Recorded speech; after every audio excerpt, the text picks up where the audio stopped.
श्री कृष्णाय नमः। श्री गुरुभ्यो नमः। नमो भगवते तस्मै कृष्णाय अद्भुत कर्मणे रूप नाम विभेदेन जगत क्रीडति यो यतः। पंचात्मकं द्विरूपं च साधनैर्बहुरूपकं स्वानंददायकं कृष्णं ब्रह्म रूपं परम नुमः। श्री कृष्णं परमानंदं दशलीलायुतं सदा सर्वभक्त समुद्धारे विस्फुरन्तं परम नुमः। वंदे श्री कृष्णदेवं मुरनरकभिदं वेद वेदांत वेद्यं लोके भक्ति प्रसिद्ध्यै यदुकुल जलदौ प्रादुरासीद पारः यस्यासीद्रूपमेव त्रिभुवन तरणे यच्च भक्ति स्वतंत्रं शास्त्रं रूपं च लोके प्रकटयति मुदा यह सनोभूति हेतु। श्री गुरुभ्यो नमः। व्यासपीठस्थ शास्त्री जी, आदरणीय शास्त्री जी श्री पारसाचार्य जी, उनके अनुज शास्त्री जी तथा वल्लभ कुल परिवार सहित उपस्थित समस्त वैष्णव परिवार, आप सभी को स्मरण होगा कि कोविड-19 से पूर्व, कोरोना काल से पूर्व प्रतिवर्ष यहाँ प्रभुचरण श्री गुसाई जी के उत्सव पर पितृचरण सरकार श्री के जन्मदिन से लेकर और गुसाई जी के उत्सव तक अपन यहाँ भक्तिवर्धिनी नामनी एक महासभा करते थे। और भक्तिवर्धिनी महासभा में प्रायः अपन यहाँ एक प्रश्न बैंक रखते थे और सभी वैष्णव उसमें अपने अपने प्रश्न डालते थे और वो प्रश्नों के समाधान रूप यहाँ सभा होती थी। आप सबको स्मरण होगा ही। और ये क्रम हमारा अबाध गति से पंच शताब्दी प्रभुचरण श्री गुसाई जी की जब हुई उस वर्ष से शुरू हुआ और बहुत सुंदर चला। जितनी भी भक्तिवर्धिनी महासभा हुई हैं वो मेरे YouTube चैनल श्री गोविंद राय जी पे उपलब्ध हैं। दैनंदिन जीवन से संबंधित वैष्णव जगत में जो प्रश्न उठते हैं प्रायः उन प्रश्नों के समाधान भक्तिवर्धिनी महासभा में हुआ करते थे। आज अपन जिस कार्यक्रम में यहाँ पे संगठित सम्मिलित हुए हैं, ये कार्यक्रम का नाम ऐसे सहज में ही मैंने विचार किया, षोडश ग्रंथ पांचरात्रोत्सव। ऐसा है, जब श्रीमद् भागवत जी की पत्रिका पूर्व काल में लिखी जाती थी तो श्रीमद् भागवत जी के ही महात्म्य के मतानुसार सताम समाजो भविता सप्तरात्रम सुदुर्लभ अपूर्व रस रूपैव कथा चात्रम भविष्यति, ऐसा उसमें लिखा जाता था। उसको सप्तरात्र कहते थे, जिसको हम आज सप्ताह ज्ञान यज्ञ कहते हैं। और ये हमारा जो सत्र है ये 5 दिवसीय सत्र है, तो केवल उसी अर्थ में कि ये 5 दिन का सत्र है, इसको पांचरात्र ऐसा संबोधन मैंने दिया है। इसका पांचरात्र आगम साहित्य से कोई संबंध नहीं, परंतु फिर भी मैं यहां कहना चाहूंगा कि जैसे हम वैष्णव आगमों में नारद पांचरात्र को हम बिलोंग करते हैं, हम जितने भी पुष्टि मार्गीय वैष्णव हैं, हमारा जो आगम है वो आगम हमारा नारद पांचरात्र है। और आगम शास्त्र उसको कहते हैं कि जिनमें भगवद सेवा पूजा अर्चना के विधि निषेध मंत्र और प्रकार दिए हों।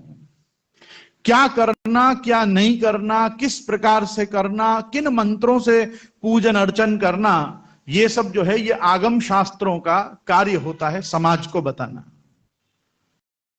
हमारे यहां एक सहज में आगम की डेफिनेशन है, आगतम शिव वक्रेभ्यो गतम च गिरिजा श्रुतौ मतम च वासुदेवस्य तस्माद आगम उच्यते। आगम उसको कहते हैं कि जो महादेव जी ने पार्वती जी के लिए शास्त्र कहे हों और जिनमें भगवान नारायण के वासुदेव के मत की प्रधानता हो, उसको आगम कहते हैं।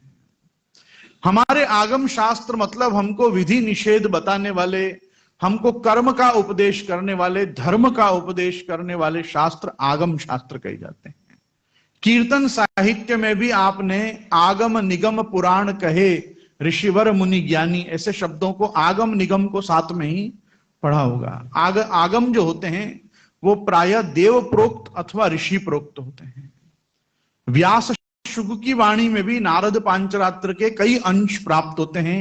सनकादि ऋषियों की वाणी में, विश्वक्सेन की वाणी में, खगेंद्र संहिता के रूप में गरुड़ जी की वाणी में, ऐसे वैष्णवाचार्यों के द्वारा जो स्वयं देवाचार्य हैं, ऐसे देवाचार्यों के द्वारा भी आगम प्रकट हुए हैं।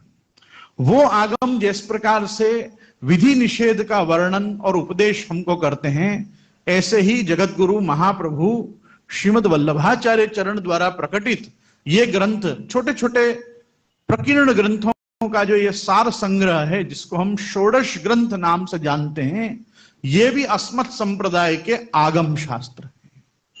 इनके ऋषि स्वयं महाप्रभु जी आप हैं, और इनमें भी सब विधि निषेध और किस प्रकार से हमको भगवत सेवा करनी, ये हमको बताया गया।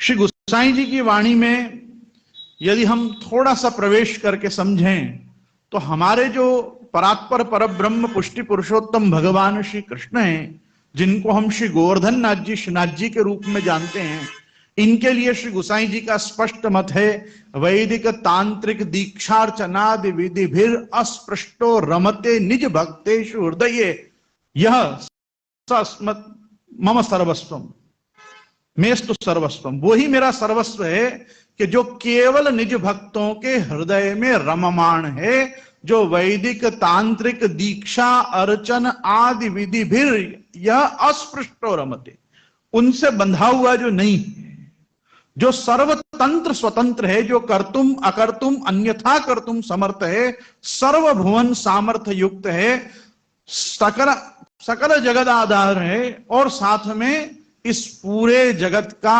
अभिन्न निमित्तोपादान कारण ब्रह्म रूप है, वो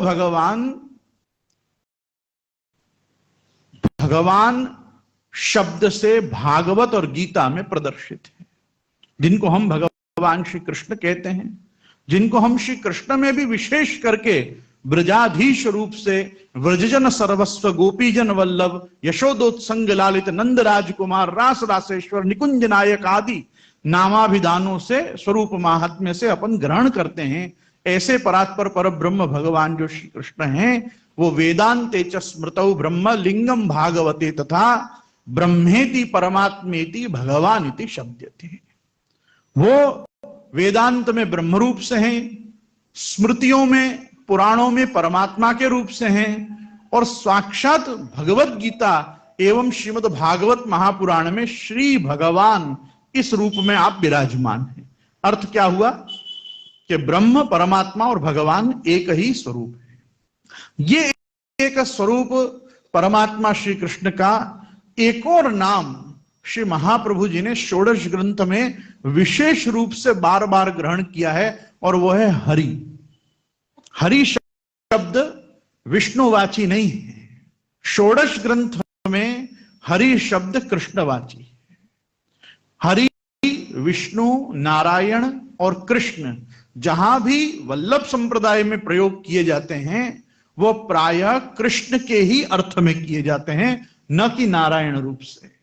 जैसे हम बाल बोध में देखेंगे, नत्वा हरिम सदानंदम सर्व सिद्धांत संग्रहम, सिद्धांत मुक्तावली में भी आएगा, नत्वा हरिम प्रवक्ष्यामि स्व सिद्धांत विनिश्चयम, सत्य संकल्प तो विष्णु नान्यथा तो करिष्यति, अंतःकरण प्रबोध। बहुत जगहों पर श्री महाप्रभु जी ने विशेष करके हरि शब्द का प्रयोग किया है।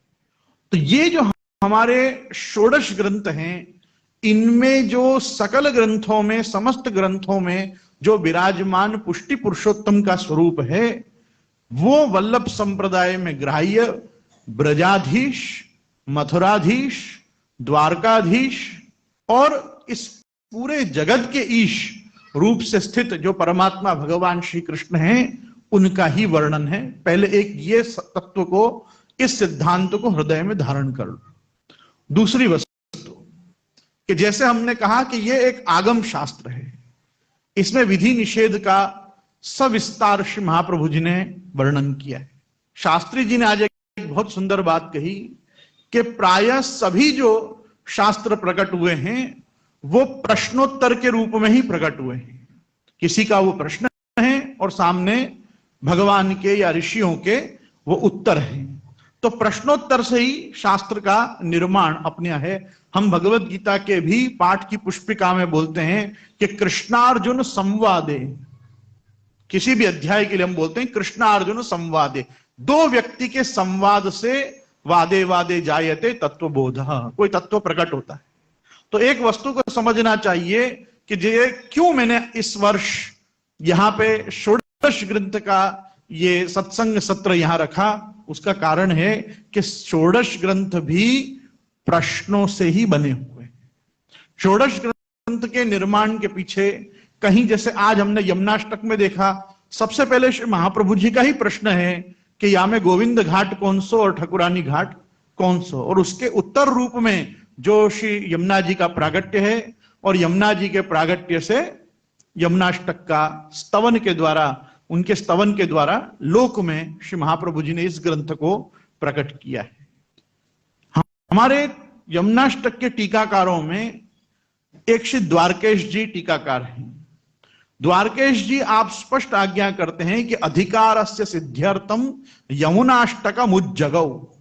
ये यमुनाष्टक जो है ये हमारा संप्रदाय में अधिकार सिद्ध करता है। संप्रदाय के सिद्धांतों को पढ़ने के लिए अधिकार बहुत आवश्यक है। अधिकार का जो संपादन है, अधिकार का जो दान है, वो हमको श्री यमुना जी के द्वारा है, और पात्रता का जो दान है वो हमको श्री महाप्रभु जी के द्वारा है। इसलिए आपने देखा होगा कि प्रायः पुष्टि मार्गीय जगत में 3 ग्रंथों को विशेष करके सम्मान प्राप्त हुआ है। वो है यमुनाष्टक, सर्वोत्तम जी और कृष्णाश्रय। ये सर्वाधिक लोकप्रिय अपने यहां बने हैं गत 500 वर्षों में। यमुनाष्टक सबको कंठस्थ होता है। जो भी महाप्रभु जी में श्रद्धा रखते हैं सबसे पहले वो सर्वोत्तम जी को याद कर लेते हैं, और हर व्यक्ति चाहता है कि मेरा आश्रय भगवान में दृढ़ हो, इसलिए जल्दी से वो कृष्णाश्रय को कंठस्थ कर ही लेते हैं। पहले तो ऐसा ही क्रम हमने देखा। आज की तो कोई कथा कहने में सार नहीं है, लेकिन पहले ऐसा ही होता था। लेकिन फिर भी आपको याद होगा कि वर्षों से मेरी भी एक कंप्लेन रही है कि षोडश ग्रंथ में से लोग 5 ही ग्रंथ का पाठ करते हैं। यमुनाष्टक का पाठ करते हैं, नवरत्न का पाठ करते हैं, सिद्धांत रहस्य का पाठ करते हैं, कृष्णाश्रय का पाठ करते हैं, और चतुश्लोकी का पाठ करते हैं। प्रायः ये 5 ग्रंथों का ही मौखिक रूप से कंठगत करके, हृदयारूढ़ करके पाठ करते समाज में हम उनको देखते हैं, और वो अन्य ग्रंथों को किन कारणों से छोड़ देते हैं वो बेस्ट नोन टू देम ही है, हमको भी नहीं मालूम। लेकिन वो नहीं पढ़ते हैं, पाठ नहीं करते हैं उनका। लेकिन ये सब पाठ क्यों करते हैं उसके पीछे मैं आपको बताऊं। और इनमें भी आप देखोगे तो पुष्टि मार्गीय लोग सबसे ज्यादा नवरत्न का पाठ करते हैं, क्योंकि वो टेंशन में रहते हैं और उनको लगता है कि नवरत्न का पाठ करने से हमारी चिंता दूर हो जाएगी। जबकि नवरत्न ग्रंथ का उपदेश है चिंता ही मत करो, लेकिन वो चिंता ही न करने के उपदेश को जब चिंता होती है तब वो उसका स्मरण कर करके पाठ करते हैं। आपने देखा होगा, ये अपनी एक सामाजिक परिस्थिति है। Tension, depression, frustration, anxiety, curiosity, ये सब हमारा स्वभाव बन चुके हैं। क्या बन चुके हैं? और ये स्वभावों पर भी विजय प्राप्त करने के लिए जो अधिकार, पुष्टि फलाधिकार दान का जो केंद्र है वो श्री यमुना जी है, ना कि ठाकुर जी। ठाकुर जी तो सब चीज से अस्पृष्टो रमते, उनको तो कोई मतलब नहीं है आपसे। क्यों? आपको जितना प्रभु से मतलब है, प्रभु को आपसे उतना ही मतलब है। यो यथा माम प्रपद्यन्ते तांस तथैव भजाम्यहम्। तू मेरा जैसा भजन करेगा मैं भी तेरा वैसे ही भजन करूंगा। आप फुल टेंशन में ठाकुर जी की चिंता करोगे, ठाकुर जी भी फुल टेंशन में आपकी चिंता करेंगे। इसका क्या हो सकता है? कुछ नहीं हो सकता है। It is very simple. आप जितने आनंद से प्रभु का चिंतन करोगे उतने ही आनंद से प्रभु आपका चिंतन करेंगे। ये कुछ एक सहज केमिस्ट्री भगवान ने गीता जी में हमको समझाई है। ये जिस ग्रंथ राशि की, ये ग्रंथ साहित्य की हम चर्चा यहां कर रहे हैं या करने वाले हैं आगे इन दिनों में, ये हमारे षोडश ग्रंथ हमारे आगम तो हैं ही, ये प्रश्नोत्तरी तो हैं ही, लेकिन हम इसके पूरे सेट को हम बोलेंगे, जैसे हम ठाकुर जी के 18 अध्यायों को बोलते हैं श्रीमद् भगवद गीता, वैसे हम इसको बोलेंगे श्री वल्लभ गीता। क्या बोलेंगे? बोलिए जोर से। इसमें 2 अध्याय मिसिंग हैं, ये सेट में 2 अध्याय मिसिंग है, लेकिन हमारी पाठ की पुस्तकों में वो 2 अध्याय दिए हुए होते हैं और उनका नाम है पंचश्लोकी और शिक्षा श्लोकी। ये पंचश्लोकी और शिक्षा श्लोकी को जब हम इस षोडश ग्रंथ से जोड़ देंगे तो भगवत गीता की तरह वल्लभ गीता भी हमको संपूर्ण रूप से मिलेगी। पंचश्लोकी और शिक्षा श्लोकी भी हमारे लिए उतने ही उपादेय हैं जितने षोडश ग्रंथ। अब ये षोडश ग्रंथ भी क्या है? अच्युतदास सनोडिया के कुछ प्रश्न हैं तो सिद्धांत मुक्तावली है, नारायण दास कायस्थ के कुछ प्रश्न हैं तो बालबोध है, विष्णुदास छीपा का कोई प्रश्न है तो सेवा फलम है, नवरत्न है वो गोविंद दुबे सांचोरा का प्रश्न है, भक्तिवर्धिनी है पुरुषोत्तम दास सांचोरा का, पुरुषोत्तम जोशी सांचोरा का प्रश्न है, निरोध लक्षण है राजा दुबे माधव दुबे का प्रश्न है, संन्यास निर्णय है नरहरि सन्यासी का प्रश्न है, चतुश्लोकी है राणा व्यास का प्रश्न है, कृष्णाश्रय है बुला मिश्र का प्रश्न है। आपने इतनी यहां तक कि स्वयं श्री महाप्रभु जी को भी अपने आप से प्रश्न है तो अंतःकरण प्रबोध है। अंतःकरण में किससे बात कर रहे हैं श्री महाप्रभु जी? आश्चर्य की बात देखो, महाप्रभु जी के वाणी का चमत्कार। महाप्रभु जी न किसी का प्रश्न का समाधान कर रहे हैं, न किसी से महाप्रभु जी बात कर रहे हैं। महाप्रभु जी अपने आप, अपने अंतःकरण, अपने मन, अपने बुद्धि, अपने चित्त, अपने अहंकार को आप संबोधन दे रहे हैं अंतःकरण प्रबोध में। लेकिन मजेदार बात यह है कि इति श्री कृष्णदासस्य वल्लभस्य हितम वच चित्तम प्रति यदा कर्ण्य भक्तो निश्चिंतताम व्रजेत। बात महाप्रभु जी खुद से कर रहे हैं, पर अगर आपने महाप्रभु जी की बात सुनी तो आप निश्चिंत हो जाओगे। निश्चिंतता किसको दे रहे हैं? वैष्णव जगत को दे रहे हैं, भक्त जगत को दे रहे हैं। तो महाप्रभु जी की वाणी का यह चमत्कार है कि महाप्रभु जी आप अपने आप के लिए भी ग्रंथ निर्माण करेंगे ना तो उद्धार मेरा और आपका होगा।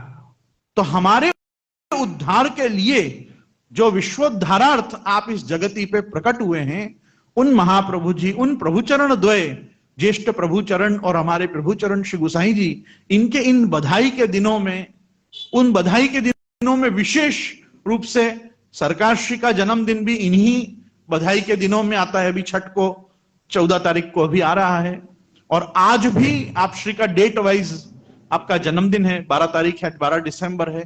तो हमने आज विचार किया कि प्रभुचरण के, सरकार श्री के ये जन्मदिनों को हम यहां इस वल्लभ गीता के सत्र से, षोडश ग्रंथ के सत्र से, ये प्रश्नोत्तरी रूपी भक्तिवर्धिनी महासभा के एक दूसरे रूपांतर के रूप में हम यहां इस बार षोडश ग्रंथों का थोड़ा विहंगावलोकन, जैसे शास्त्री जी ने कहा, यहां थोड़ा विहंगावलोकन करें। मैं आपको एक और चीज इसमें बताना चाहूंगा कि शास्त्र को प्रायः 3 प्रकार से पढ़ा जाता है।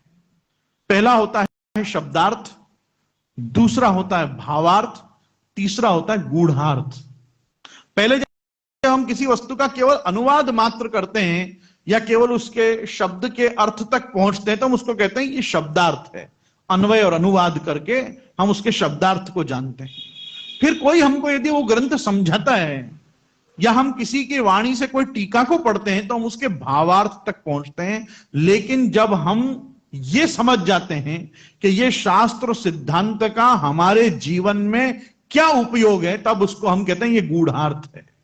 शास्त्र की गूढ़ता तक हम कब पहुंचते हैं?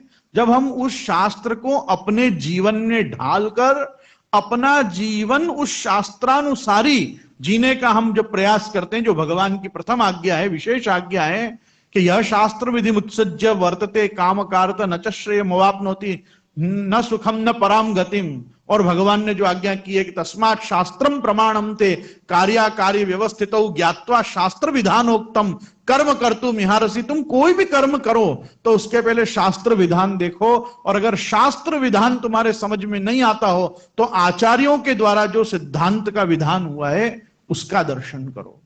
यद्यपि श्री महाप्रभु जी ने हमको स्पष्ट आज्ञा की है कि भगवत शास्त्र माज्ञाय विचार्य च पुनः पुनः यदुक्तम हरिणा पश्चात संदेह विनिवृत्ते।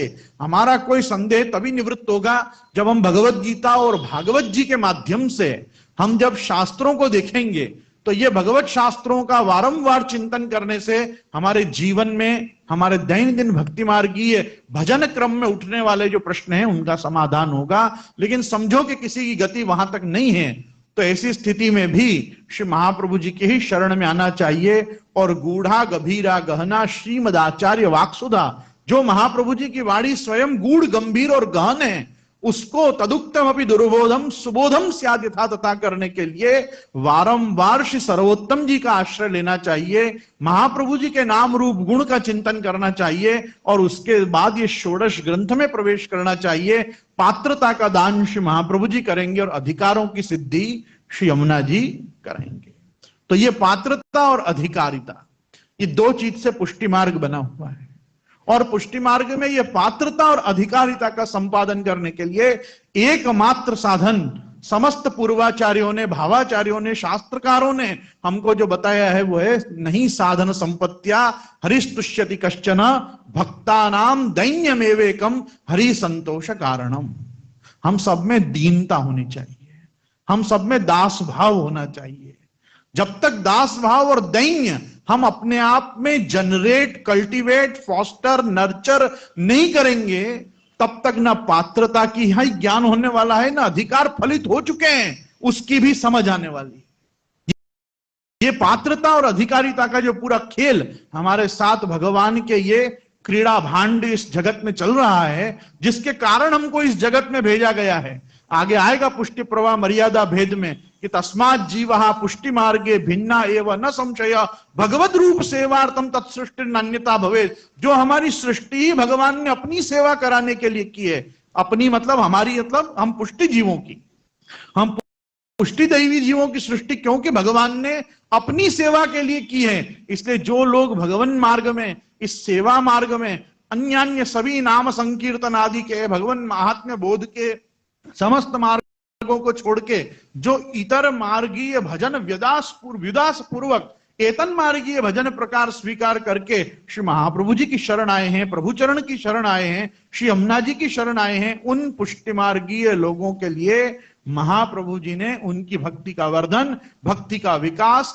और भगवान का आपके जीवन में विलास हो सके, उसके लिए ये षोडश ग्रंथ रूपी इन प्रकीर्ण ग्रंथों का ये संग्रह आपको प्रदान किया है।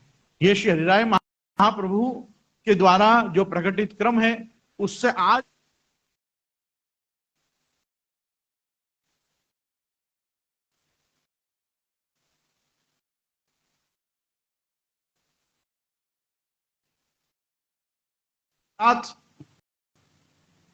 बहुत वर्षों से जुड़ा हुआ हूं, लेकिन षोडश ग्रंथों के प्रति वो प्रकार की श्रद्धा मुझे नहीं रही कभी भी जैसी मुझे निबंध ग्रंथों के प्रति रही। सप्रकाश तत्वार्थ दीप निबंध में शास्त्रार्थ प्रकरण, सर्व निर्णय प्रकरण, भागवतार्थ प्रकरण, इन निबंध ग्रंथों में जो सुबोधिनी की आधारशिला है, उनके प्रति जैसा मेरा आकर्षण रहा, वैसा मेरा आकर्षण पहले ये षोडश ग्रंथ के पहले प्रति नहीं था। तो एक समय जब वेदांत ग्रंथों का थोड़ा चिंतन करते करते मुझे ऐसा स्मरण हुआ कि हाँ, पुष्टि मार्गीय सिलेबस के रूप में, पुष्टि मार्गीय एक अध्ययन क्रम के रूप में ये बहुत सुंदर वस्तु दी हुई है कि एक हमारे यहां आचार्य हुए हैं बालकृष्ण भट्ट। आचार्य मतलब आचार्य परिवार से वो नहीं है, लेकिन भक्ति मार्ग के हमारे टीकाचार्य हैं वो। उनका उपनाम है लालू भट्ट जी। आप लोग उस नाम से जल्दी परिचय में आओगे, लालू भट्ट जी। उनका मूल नाम बालकृष्ण भट्ट है। तो वो बालकृष्ण भट्ट, लालू भट्ट जी का एक बहुत स्वतंत्र एक ग्रंथ है प्रमेय रत्नार्णव।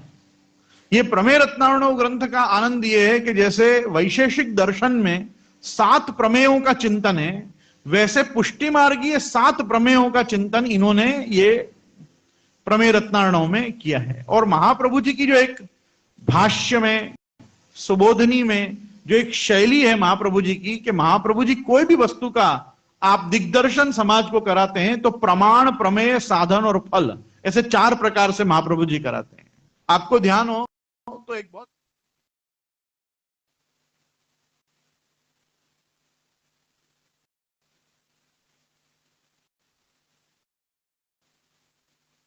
चीज में भी आप देखोगे, जल्दी से आपको मालूम पड़ जाएगा। वेदहा प्रमाणम, श्री कृष्ण वाक्यानि प्रमेय, ब्रह्मसूत्राणि साधन और श्रीमद् भागवतम फल। तो ऐसे हर जगह पे श्री महाप्रभु जी प्रमाण, प्रमेय, साधन और फल। तो ये प्रमेय रत्नार्णव ग्रंथ में भी लालू भट्ट जी ने प्रत्येक प्रमेय को ऐसे ही डील किया है। प्रमाण, प्रमेय, साधन, फल, प्रमाण, प्रमेय, साधन, फल, ऐसे 7 प्रकार से आपने अलग अलग प्रमेयों का निरूपण किया है। तो ये बड़ा एक ऐसा चमत्कारी ग्रंथ है संप्रदाय में कि इसको पढ़ने से सुबोधनी पर पकड़, भागवत जी पर पकड़, गीता जी पर पकड़, ब्रह्मसूत्रों में पकड़, वेदांत के स्वरूप की पकड़ और थोड़े न्याय का और वैशेषिक का भी संस्पर्श व्यक्ति को प्रमेय रत्नार्णव के माध्यम से हो जाता है। अब आनंद की बात यह है कि प्रमेय रत्नार्णव के बाद एक और ग्रंथ है जिसका नाम है वेदांत चिंतामणि। इसमें नास्तिक दर्शनोच्छेद, नास्तिक दर्शनोच्छेद से लेकर और समस्त भगवन मार्गीय, पुष्टि मार्गीय मूल तत्वों को सविस्तार वेदांत चिंतामणि में दिया हुआ। ये वेदांत चिंतामणि का मैं आपको एक चमत्कार बताना चाहूंगा। मेरे साथ फेसबुक पर और यूट्यूब के भी मेरे काफी श्रोता जुड़े हुए हैं, इसलिए मैं कहना चाहूंगा, शांकरों में, मायावादी शांकरों में एक बड़ा ही विद्यारण्य स्वामी का प्रसिद्ध ग्रंथ है जिसका नाम है पंचदशी। और ये पंचदशी का बड़ा आनंद शांकर लोग मानते हैं कि ओहो, ये जो ढंग से लिखी गई है, इसमें भी आनंद, दीप, विवेक, ऐसे 5 अध्याय के 3 सेट बनाकर पंचदशी लिखी गई है। तो जो पद्धति से पंचदशी में शांकर सिद्धांत को विद्यारण्य स्वामी ने बताया है, वो ही प्रकार से ब्रह्मवाद के पर ब्रह्म सिद्धांत वक्र श्री महाप्रभु जी के दिव्य उपदेशों को गोवर्धनेश शर्मा अर्थात गट्टू लाला जी, पंच नदी श्री गट्टू लाला जी ने वेदांत चिंतामणि में भी उसी प्रकार के 15 अध्यायों के साथ ये वेदांत चिंतामणि अपने लिए बनाई। अपने संप्रदाय का पंचदशी, शांकरों के पास जैसे उनका पंचदशी है, वैसे अपने पास का पंचदशी ये गट्टू लाला जी का ग्रंथ है। और तीसरी वस्तु है, काशी में प्रकट हुए और काशी में जिनने श्री मुकुंद राय जी को षष्ठ निधित्वेन वहां पधराए श्रीमद गोपाल लाल जी के साथ, ऐसे शुद्धाद्वैत मार्तंडकार गिरधर जी, उनका ये प्रसिद्ध सुप्रसिद्ध ग्रंथ, विश्व प्रसिद्ध ग्रंथ उनका शुद्धाद्वैत मार्तंड। ये 3 ग्रंथ ऐसे बने कि जिनमें इतर वैष्णव संप्रदायों से भी हमारे संप्रदाय का क्या वैशिष्ट्य है और क्या विलक्षणता है, उसका भी आपने प्रकाश शुद्धाद्वैत मार्तंड में श्री गिरधर जी ने किया। तो मैं ये निबंध ग्रंथों के अलावा जब थोड़ा बहुत वल्लभ संप्रदाय के सिद्धांतों में चंचू प्रवेश करके और कुछ समझना शुरू हुआ, मैं अभी भी वहीं तक पहुंचा हूं, लेकिन जितना भी मैं समझना शुरू हुआ तो मुझे ऐसा लगा कि प्रमेय रत्नार्णव, वेदांत चिंतामणि और ये शुद्धाद्वैत मार्तंड, यही करेक्ट सिलेबस है। यदि ये किसी को पढ़ाए जाएं, उसके बाद निबंध और सुबोधनी में या भाष्य में उसकी गति हो सकती है, ऐसा मैं समझता था। और इतनी मेरी श्रद्धा इन ग्रंथों के प्रति विशेष रूप से थी। इससे इतर षोडश ग्रंथ को तो मैं बड़ा ऐसा समझता था कि ठीक है, कुछ लोगों के प्रश्न हैं, उस पर महाप्रभु जी के उत्तर हैं, और ये कुछ एक्चुअली केस फाइल्स हैं। क्या चीज है? Case files. केस फाइल्स कैसी होती हैं? जैसे कोई व्यक्ति कोई केस किसी के ऊपर करे और बहुत दिन तक झगड़ा चले और उसके बाद कोई निर्णय लाना हो, तो अपना वकील जो होता है वो पुराने किसी ऐसे ही केस का प्रमाण देकर और एक प्रेसिडेंस निकालता है कि देखो पहले भी एक ऐसा केस हुआ था, ऐसी समस्या आई थी, उस समय पे इस केस का निपटारा वो काल के जज ने इस प्रकार से किया था। तो ऐसा जो, और उसमें भी जितनी हायर कोर्ट का जजमेंट होगा वो उतना ज्यादा वैल्यू रखेगा। तो ऐसे सबसे ज्यादा बड़ा कोर्ट कौन सा? तो सुप्रीम कोर्ट। तो सुप्रीम कोर्ट की जो वर्डिक्ट है, सुप्रीम कोर्ट की जो जजमेंट है, वो वल्लभ संप्रदाय में श्री महाप्रभु जी के वाक्य हैं। मेरी बात ध्यान से सुनना, मैं बहुत अंतिम आज के मेरे व्याख्यान में अंतिम बिंदु कह रहा हूं। पुष्टि मार्गीय लोगों के लिए हाई कोर्ट मतलब भगवान की वाणी। क्या हाई कोर्ट मतलब भगवान की वाणी, पर सुप्रीम कोर्ट मतलब महाप्रभु जी की वाणी। आपको ऐसा लगेगा कि क्या मैं ऐसी क्यों बोल रहा हूं, उल्टा क्यों बोल रहा हूं? सुप्रीम कोर्ट में किसकी वाणी होनी चाहिए? कायदेसर भगवान की वाणी सुप्रीम कोर्ट में होनी चाहिए। महाप्रभु जी की वाणी हायर कोर्ट तक ठीक है, और सुप्रीम कोर्ट में जजमेंट किसका होना चाहिए? भगवान का होना है। पर ऐसा मैं नहीं कह रहा हूं, ऐसा श्री गोपीनाथ जी कह रहे हैं। कौन? ज्येष्ठ प्रभुचरण महाप्रभु जी के बड़े पुत्र श्री गोपीनाथ जी। आप साधन दीपिका में आज्ञा कर रहे हैं, भक्ति मार्ग वितानाय योवतीर्णो हुताशन स एव न परम मानम शेषमस्य प्रमांतरम। सर्वोपरि प्रमाण तो श्री महाप्रभु जी के ही वचन है, इससे इतर जितने भी प्रमाण हैं वो इसके अंतर्गत गौण प्रमाण है। तो जब हम महाप्रभु जी की शरण जाएं, जब जब यहां जान जाएं कि हम श्री महाप्रभु जी के ही मूल में तो शरणागत हैं, आत्मनिवेदित हैं, उनके कारण ही जो भी कुछ है हमको भगवत प्राप्ति है, तब हमको ये समझ लेना चाहिए कि हम पुष्टि मार्गियों के लिए, चाहे वो विधि निषेध हो, शास्त्रोपदेश हो, मंत्रोपदेश हो, कोई भी प्रकार का तर्क तांडव हमारे ऊपर किया जाए, तब भी हमारे लिए अंतिम वर्डिक्ट, जो फाइनल जजमेंट है, वो सुप्रीम कोर्ट का है। और वो सुप्रीम कोर्ट साक्षात श्री महाप्रभु जी, सुप्रीम कोर्ट साक्षात श्री गोपीजन है। गोपीजन और श्री महाप्रभु जी जो आज्ञा करेंगे वो हमारे लिए सर्वोपरि मान्य होगा। अब क्या हुआ कि ये सुप्रीम कोर्ट की जजमेंट के केस फाइल्स के रूप से, जैसे मैंने आपसे बात की, राणा व्यास का केस, बुला मिश्र का केस, पुरुषोत्तम जोशी का केस, नरहरि सन्यासी का केस, विष्णुदास छिपा का केस। पहले मैं एक सिर्फ षोडश ग्रंथ को ऐसा ही मानता था कि ठीक है, केस फाइल्स हैं और इसके जो सुप्रीम कोर्ट जजमेंट है वो सब श्री महाप्रभु जी के ये षोडश ग्रंथ हैं। ये 16 फाइल्स में से निकाल के अपनी जो प्रॉब्लम्स हो उसका समाधान अपन को देख लेना चाहिए। तो मैं एक समय पे हमारे शास्त्री जी जहां के हैं ना, वहां जामनगर गया और वहां पुष्टि सिद्धांत संरक्षण शिरोमणि पूज्य काकाजी श्री हरिराय जी महाराज के चरण में बैठा। वहां जाके मैंने भी उनसे विनती की कि मेरे हिसाब से पुष्टि मार्गीय बच्चों को अगर वल्लभ संप्रदाय के सिद्धांत और वल्लभ संप्रदाय पढ़ना हो तो उनको प्रमेय रत्नार्णव, वेदांत चिंतामणि और शुद्धाद्वैत मार्तंड, ये 3 ग्रंथ उनको पढ़ने चाहिए। और ये पढ़ने से मैं समझता हूं कि उनको ग्रंथ राशि में अपने यहाँ का जो वाद ग्रंथ है, पत्रावलंबनम आदि, या भाष्य ग्रंथ हैं, भाष्यत्रयी, गायत्री भाष्य, पूर्व मीमांसा कारिका जो प्राप्त होती है पूर्व मीमांसा भाष्य के एवज में, और साथ में ब्रह्म सूत्राणु भाष्य आदि, इनमें अपने को प्रवेश मिल जाएगा। एक कुंजिका के रूप में, चाबी के रूप में ये 3 ग्रंथ हैं।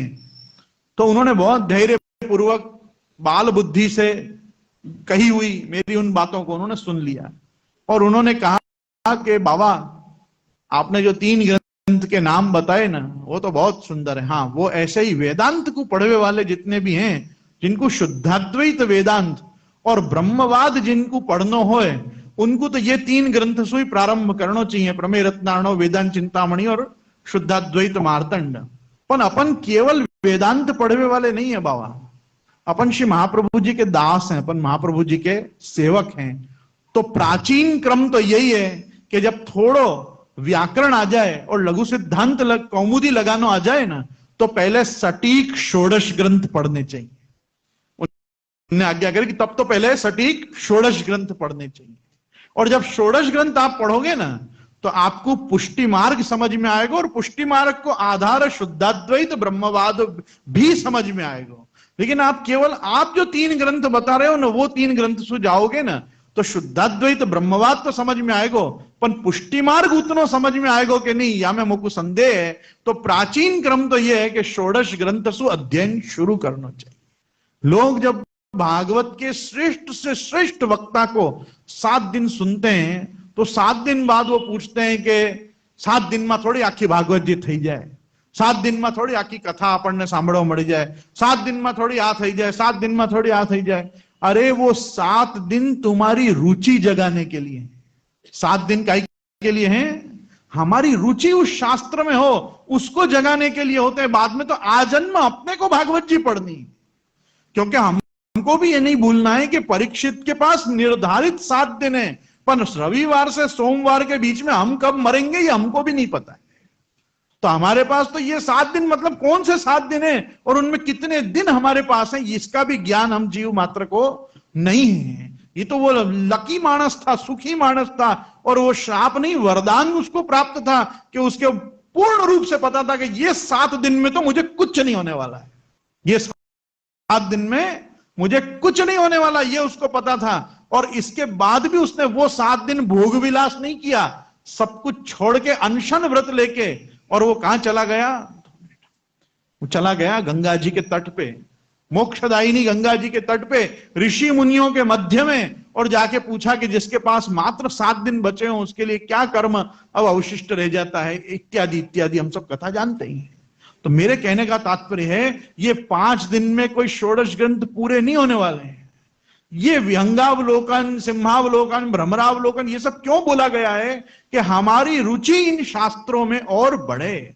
इसलिए मैंने कहा कि ये हमारे जो पांचरात्रोत्सव षोडश ग्रंथ का है, ये भी भक्ति वर्धिनी महासभा का एक रूप है कि हमारी भगवत भक्ति का वर्धन हो, हमारी पुष्टि भक्ति का वर्धन हो, और जो उदासीनता थोड़ी भी शास्त्र के दर्शन में हमको प्राप्त हुई हो, उससे हम पुनः बाहर आए और श्री महाप्रभु जी की वाणी सुनकर और हमारे हृदय में ये भाव विस्फुरित हो कि हाँ, हमको वारंवार आचार्य वाणी और भगवत वाणी का चिंतन करना चाहिए। बस इसी के साथ मैं आज का यहाँ पे व्याख्यान पूर्ण करता हूं। व्यास वाणी के बाद आचार्य वाणी होनी चाहिए, इसलिए मैं नित्य यहाँ 10-15 मिनट छल्ले बोलूंगा ही। तो मेरा आग्रह है कल से और समय पे आए, और 14 तारीख के बाद कोई शादी नहीं है, इसलिए रोज आए, बराबर। 14 तारीख तक खूब विवाहों का अभी समय है, तो जितने लोगों का कल्याणोत्सव कर सकें जाके कल्याणोत्सव करिए आए उनका।